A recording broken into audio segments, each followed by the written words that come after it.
Ever wonder what happens when a neighborhood dictator picks a fight with the federal government over a mailbox? Let me tell you about the time I accidentally took down Lisa Harper, the most feared HOA president Pine Vyew Meadows had ever seen. This isn't just a story about petty rules or nosy neighbors, it's about how one woman's obsession with control led to handcuffs, a courtroom, and a lesson she'll never forget. I moved into Pine Vyew Meadows 2 years ago, a quiet suburban spot with neat lawns, matching houses, and an HOA that could make a drill sergeant flinch. Lisa Harper, mid-50s, with a sharp brunette bob and a smile that could freeze lava, had ruled the HOA for 8 years straight. Nobody dared challenge her. Those who tried? They'd drown in violation notices until they backed off. My first run-in with Lisa was over my front door. I painted it a soft gray, apparently stormy mist, instead of the approved cloud whisper. To me, they looked identical. To Lisa? It was a crime. "Mr. Carter," she said, clipboard in hand, "this is a violation of Section 4, Paragraph 2. That'll be due law 75. I repainted the door and paid the fine, thinking that'd be the end. Big mistake. Once Lisa had you in her sights, you were marked. It started small. One morning, she caught me at the mailbox. "Mr. Carter, your recycling bin was viable for 20 minutes past pickup. That's a due law 50 fine." Her voice was all sugar, but her eyes screamed control freak. I tried explaining I'd been stuck in traffic after a fender bender, but Lisa didn't do excuses. She loved her fines, each one a little power trip. Over the next few months, she hit me with notices for grass half an inch too tall, Christmas lights up a day late, even too many cars parked during a poker night. Every time, she'd flash that smug grin, like she was untouchable. I started keeping a log, dated photos of my yard, notes on every interaction. Call it a gut feeling, but I knew I'd need it. Things got wild when I missed an HOA meeting while away for work.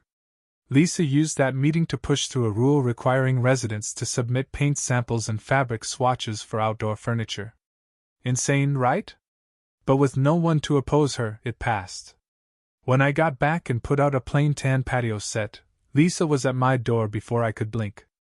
"Unapproved furniture, Mr. Carter," she said, practically giddy. "That's due law 100, and you'll need to remove it until it's approved. Could take 6 weeks. I tried reasoning. "Lisa, I wasn't here for that vote. Nobody told me." She just smirked. "Ignorance is no excuse. Oh, and late fees are now 30 fan tram. Thought you'd want to know." That's when I realized this wasn't about rules. It was personal. I wasn't alone.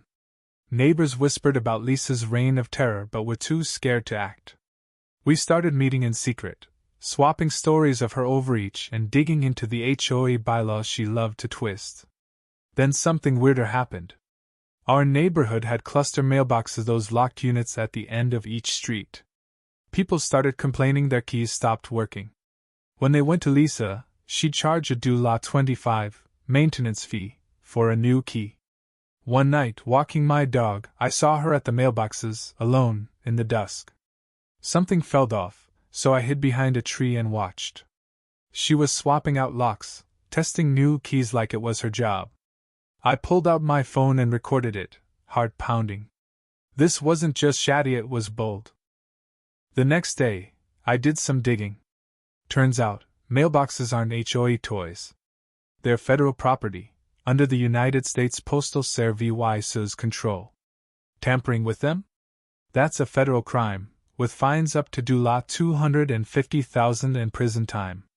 Lisa didn't know it, but she was playing with fire. I kept quiet and kept watching.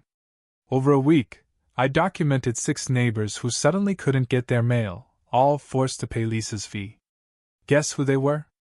The same folks who dared question her at HOA meetings. This wasn't random, it was revenge. I took my EVY Dinke VY Dale names, Detesto the local postmaster. His face went grim as he watched Lisa on my phone, fiddling with locks. "This is serious," he said. "Title 18, Section 1708. Mail tampering's no joke. He promised an investigation. 2 days later, Lisa cornered me at the mailboxes, her face twisted with rage. I know you're stirring up trouble, Carter, she spat, poking my chest. Secret meetings? You'll regret this. I stayed cool. She leaned in, voice low. Your mailbox lock's acting up. Might take weeks to fix. Fees due $50 now, by the way. I couldn't resist. Lisa, you know tampering with mailboxes is a federal offense, right? Her smirk faltered, just for a second, before she laughed it off. The HOA owns these. I do what I want. Oh, Lisa. You had no idea. Postal inspectors were already on it. They'd set up hidden cameras by the mailboxes. That night, like clockwork, Lisa showed up at my mailbox with her tools. As she started swapping the lock, 2 inspectors stepped out of an unmarked car. Ma'am, we're with the USPS, one said, badge flashing. You're tampering with federal property. Lisa went pale. These are HOA mailboxes. I'm the president, she stammered. The inspector wasn't Harvey-wying it. Doesn't matter. These are under federal jurisdiction. You're under arrest. I watched from my window as they cuffed her, her eyes darting around for help. The neighbors, watching silently, offered none. Years of her bullying had left her alone. The case moved fast. Lisa faced charges of mail tampering, obstruction of delivery, and extortion for her fees. My VY Dale, the neighbors' testimonies, and the inspector's footage buried her.